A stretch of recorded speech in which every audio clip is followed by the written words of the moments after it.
পড়ছো তুমি বোরকা, সামনে আছে লারকা, এইগুলা দেখার জন্য হয়তো বাইসা আছি, লজ্জা শরমে বলতে পারি না আমি তোমায় ভালোবাসি। I love you. দেখো ভাই, জীবনে বহুত পাপ করেছি কিন্তু কোনোদিন নেশা করিনি, আর এমন মানুষ নামক শয়তান থেকে কোনদিন ত্রাস খাই নাই। কিন্তু দুঃখের বিষয়ে এরা নিয়ে আজকে রামপুর চত্বরের মধ্যে ইতিহাস রচনা হবে। একটি ইতিহাস রচনা হইতে যাইতেছে।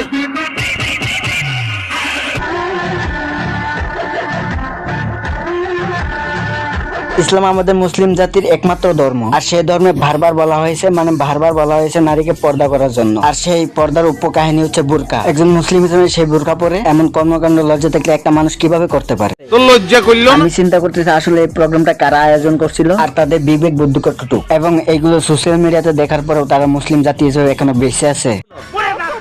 ভাই, যারা এই প্রোগ্রামটা আয়োজন করেছে এবং এরকম কাজকে সাপোর্ট করছে, তোরা ভাই মরে যা, একটু শান্তি পাই আমরা। তবে একটা কথা, আমি যদি এই মাইয়াটার পরিচয়টা পাইতাম, কে সেই জঘন্য কালপিট? বেড়ে গেছে চুলকানি, বেড়ে গেছে খাউজানি, তারা ভুলে গেছে তাদের মন্ত্র। আজকে ওদের পিছনে আগুন ধরে ধারাও, এখন দেবো ইন্ট্রো।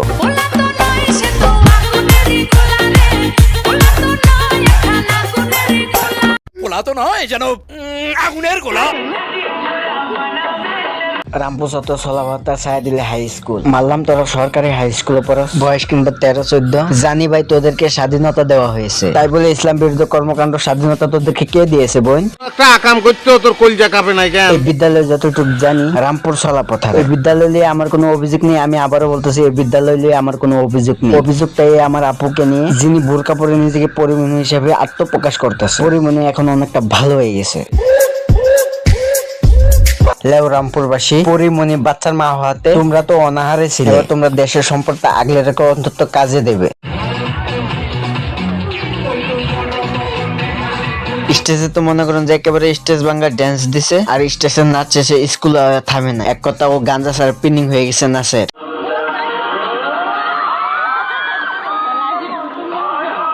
ওই যে একটা মেয়ে, ওই এটা ভুলে গেছে। ওই যে একটা পাবলিক প্লেসে এবং হুজুরের সামনে ডান্স করতেছে, সেটাও সে ভুলে গেছে। ওই যে পর্দার জন্য বোরকা পরছে, সেটাও সে ভুলে গেছে। শুধু মনে রাখছে আমাকে নাচতে হবে, বাস।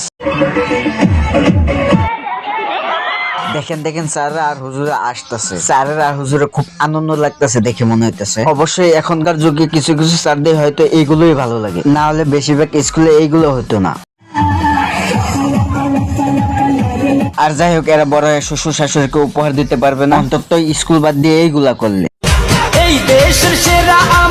ভাই, একটা কথা ভাবলে আপনি অবাক হবেন, দেশের মধ্যে যতগুলো টিকটকার আছে, আপনি কি ভাবলেন তারা পড়াশোনা করে না? অবশ্যই করে, আর তারা বেশিরভাগ এই সমস্ত কাজ করে স্কুল আছে আমার মতে।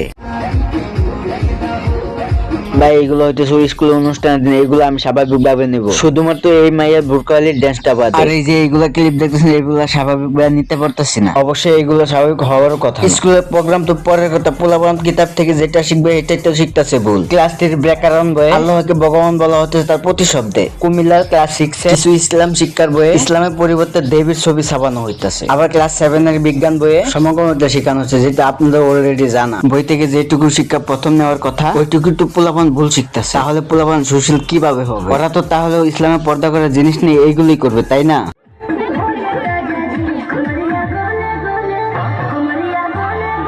বোন, এগুলো করতে তো আল্লাহর প্রিয় না হইতে পারলেও যুব সমাজের প্রিয় হয়ে সেলিব্রিটি হয়ে টাকা ইনকাম করতে পারবো। টাইম নষ্ট করার কোনো দরকার নাই, তুই চলে যা ভাই। ভাই, আমি জানি টাইম নষ্ট করে এদেরকে যতটাই বুঝাইতে চাই, এরা বুঝ নেবে না, উল্টা আমার অপরাধী বানায় জেলখানায় পাঠিয়ে দিবে। সঠিক বলেছে। আচ্ছা, আমি আপনাদেরকে প্রতিবারই আমার চ্যানেলটা ফলো করবেন, আপনারা কি মনে থাকে না? হ্যাঁ, মনে পড়েছে। আচ্ছা, যান ফলো করে দিন। হয়তো দেব। আজকের ভিডিও পর্যন্ত। ভিডিও কেমন হলে লাইক করুন, পেজ ফলো করুন, আর চ্যানেল হলে সাবস্ক্রাইব করুন।